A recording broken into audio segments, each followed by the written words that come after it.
Durante a pandemia, toda essa campanha de distanciamento social, isolamento social, a Casa do Valpaiva continua firme aí, cumprindo o seu propósito, né? Cuidando dessas crianças que enfrentam o tratamento com câncer, mas adaptando as coisas na rotina para garantir a saúde de todos. Eu vou conversar agora com Ana Jarvis, superintendente da casa, para saber exatamente como é que está a situação na do Valpaiva nesse momento. Bom dia, Ana, tudo bom? Olá, Juliana, bom dia a vocês todos que estão nos acompanhando. Bom, nós estamos aqui bastante encorajados, não é? Apesar de todas as situações, e a gente vê que a situação é muito triste, né? O que a gente vivencia no nosso país e no mundo inteiro, mas com a coragem do enfrentamento, né, diante dessa pandemia. Então, aqui na Casa do Val, nós sabemos que somos uma instituição que precisa, que tem a necessidade de manter os seus serviços, porque nós atendemos crianças com câncer, e o câncer, ele não cessa. Pelo contrário, né? Mediante uma situação onde tem uma propagação de um vírus que é extremamente contagioso, né? E pode ser letal para essas crianças que estão em situação de risco, nós acendemos aqui nossos alertas para entender como é que nós deveríamos nos comportar diante de tudo isso. Então, a gente está aqui bastante organizado, com todas as medidas de precaução, mas com um propósito. Nós temos que continuar nossos serviços pelas nossas crianças, Juliana. Exatamente, até porque o tratamento delas não pode parar, né? Não tem como parar. Isso mesmo. O tratamento continua, elas estão no grupo de risco, então, além do tratamento com câncer, elas têm a vulnerabilidade da própria doença, porque a imunidade baixa, e com essa imunidade, tendo um vírus solto, né, com a propagação que o coronavírus tem, e com a possível Covid, né, com a Covid-19, então a gente tem que manter muito cuidado. Então, diante disso, a gente foi tomando algumas medidas de precaução, Juliana. Fizemos, né, em primeira ordem, lá no início, na segunda quinzena de março, quando tudo surgiu, quando toda a informação começou a circular pela imprensa, né, a gente começou a pensar, então, como é que nós iríamos nos adaptar.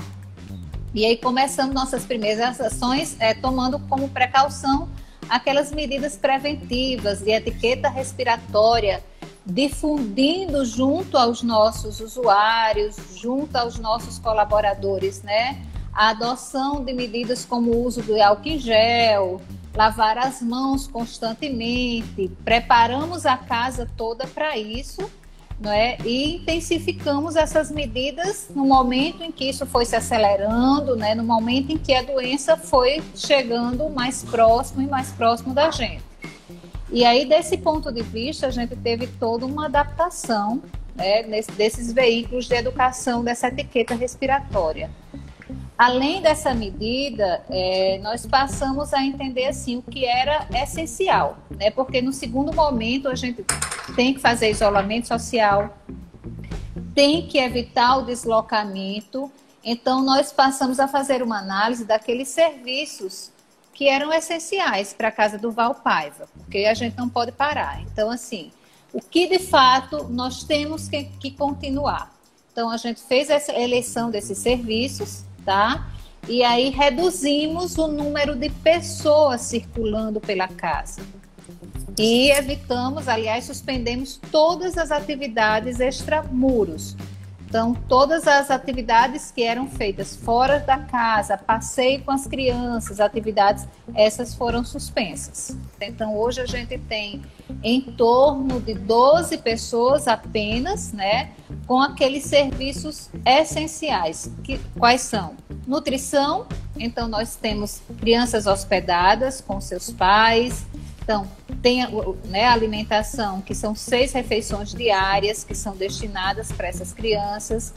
Nós temos a parte de psicossocial, então as assistentes sociais e as psicólogas continuam aqui na casa, porque essas crianças, pela própria doença, pelo diagnóstico, elas, e pela situação socioeconômica, elas já são crianças que são originárias de famílias muito vulneráveis. Então, nesse momento, você imagine assim, que pessoas de qualquer nível social ou econômico já sentem o isolamento, já sentem, né, essa questão do deslocamento, de estar em casa, de não poder visitar um familiar, de ter o afeto, de ter o abraço. Considerando isso dentro do nosso público-alvo, das nossas crianças e adolescentes, isso se agrava, porque ele já tem esse isolamento, né? Ele já tem esse distanciamento em função da doença, agravado agora pela pandemia. Então, esse olhar da assistente social, né, do acompanhamento psicológico, é muito importante para que eles mantenham um equilíbrio emocional, para que mesmo diante das situações e das dores, eles tenham uma alegria, que eles estejam realmente lutando pela vida. E a gente sabe que isso faz uma diferença na resultante do tratamento. Então, são esses os serviços que ficam, e a distribuição de cestas básicas também, né, que a gente faz para essas famílias. Em torno de 210 cestas básicas por mês. Mas como é que está nesse tempo, né? Como é que as pessoas estão podendo visitar a casa? Como é que as pessoas podem ajudar? Quais são as principais necessidades de vocês nesse momento? Para o doador, para quem está nos assistindo, para quem quer ser doador da casa, tem muitos mecanismos, tá? Ele pode acessar o site casadurvalpaiva.org.br. Ele pode nos contactar pelo Insta, pelo Face, Casa Durval Paiva. Então, qualquer um desses mecanismos, você vai encontrar formas de doação, com a sua contribuição financeira via depósito, via transferência bancária, através de um cartão de crédito, com um valor compatível com a realidade de cada um. O que é importante ressaltar aqui é que essa solidariedade, que ela está muito mais evidente, né, diante da situação que a gente vive, ela é o que tem feito a diferença na vida de muitas pessoas. No nosso caso aqui, são mais de 1.600 crianças que já foram atendidas. E vocês podem acreditar, há uma diferença no tratamento, na qualidade de vida, não só durante o tratamento, quando elas ficam aqui conosco, mas a gente está construindo casas, a gente continua construindo casas, em situações que às vezes eram situações difíceis, porque quando a criança retorna para casa, se ela não tem um mínimo de higiene, como um banheiro, é lógico que isso vai interferir negativamente nessa evolução do tratamento.